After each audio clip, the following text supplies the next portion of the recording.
اللهم صل على سيدنا ومولانا محمد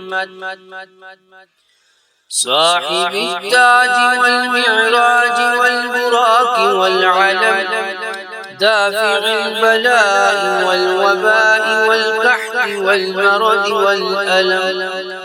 اسمه مكتوب مرفوع مشفوع منقوش في اللوح والقلم، سيد العرب والعجم.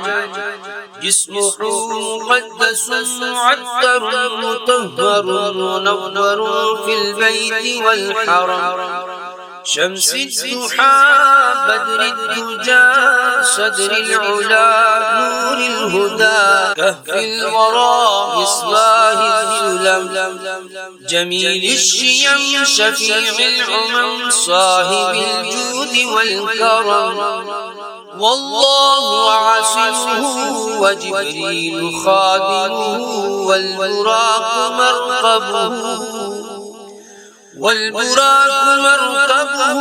والمعراج سفره وسدرة منتهى مقامه،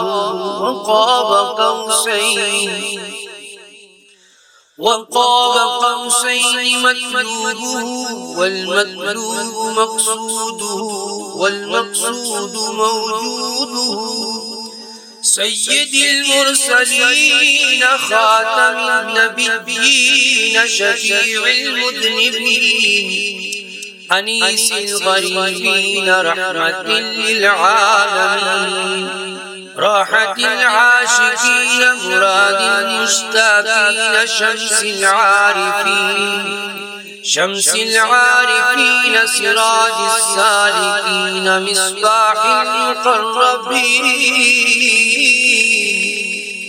محب الفقراء والغرباء والمساكين، سيد الثقلين نبي الحرمين، إمام القبلتين وسيلتنا في الدارين، صاحب قاب قوسين محبوب رب المشرقين ورب المغربين، جد الحسن والحسين، مولانا ومولى الثقلين، أبي القاسم سيدنا محمد بن عبد الله، نور من نور الله، نور من نور الله، نور من نور الله.